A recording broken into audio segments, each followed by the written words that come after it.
Good morning, boys and girls, and welcome back to the southern wing of the Stinkbug Works. One of my viewers, who I shall call Matt, commented that I like drawing things out, don't I? Well, yes and no.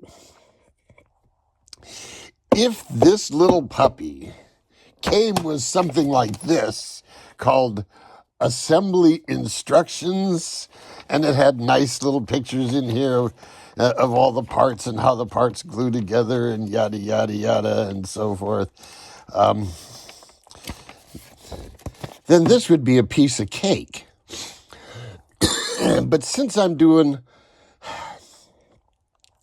a typical jet job, everything takes time because I first decide, I'm going to do one of these.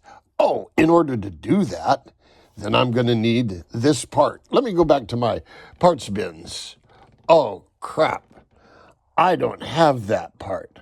I'll order one. A month and a half later, the part arrives. Oh, crap. It's the wrong size. And it goes on and on and on. Here I'm going to answer a bunch of questions. This is a torch. Nothing more. I use it to hide my name, but everybody knows my name. Here's another thing that takes time.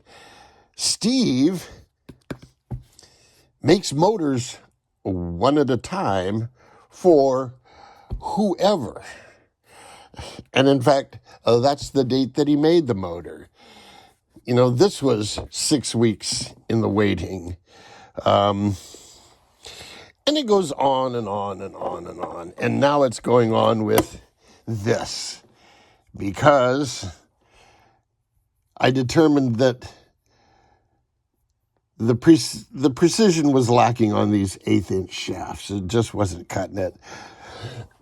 So now I got to go to a 5 millimeter shaft. And I don't have 5 millimeter bearings, and I don't have 5 millimeter precision shafts, so I have to order that, and yada, yada, yada.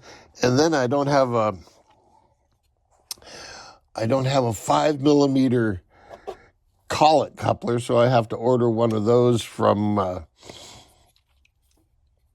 Oliver over in Germany. And because shipping is so much, I threw in something else just because, and that'll be a little treat I'm going to share down the line with you.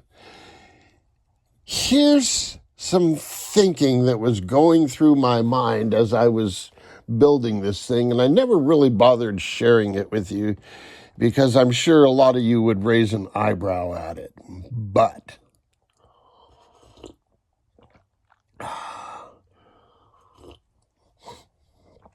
back when the JAG team was first starting to set speed records, I had gone up to Leg Lake to watch them run. And this was, I think they were just breaking 140 at the time. So, Jesus, this is a long time ago. Anyway, boat was cool. It used this great big beer can of a Lenner motor and a wire drive. But the motor was canted off to the side like that. And I never really asked him why. And the only thing I could think of was torque reaction, or because he's in a rigger, he's got the same constraints this thing has, that there's not a whole lot of side-to-side movement.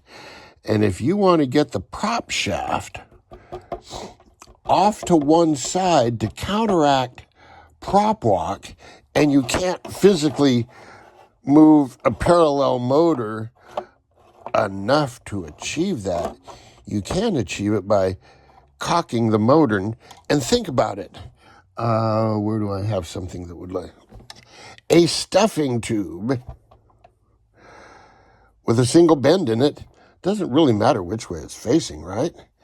If it were facing that way and the motor were here, wherever this thing spun, it wouldn't make any difference in the geometry. It would still have the gazinta and gazata being the same.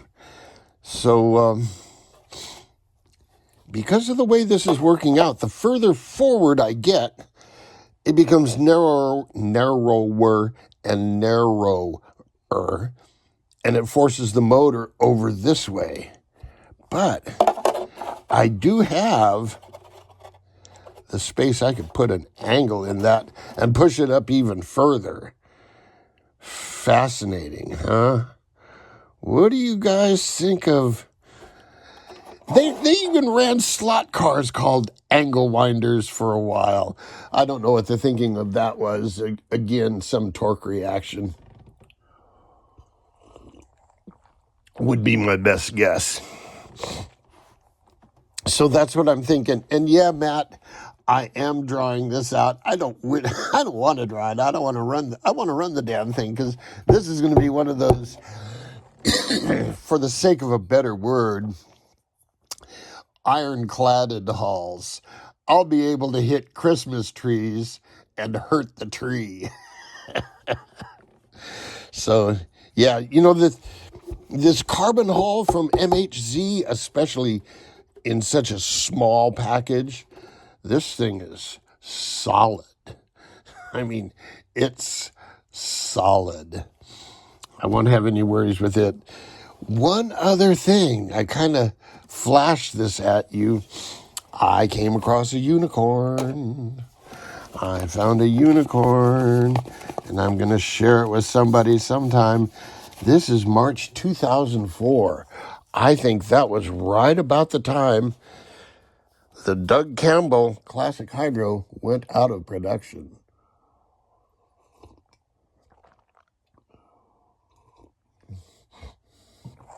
If it wasn't 2004, it was not long after that. But this is the complete assembly instructions for the Campbell Classic Hydroplane. The complete instructions. The complete instructions. Just a tease. Until next time, boys and girls, jet out.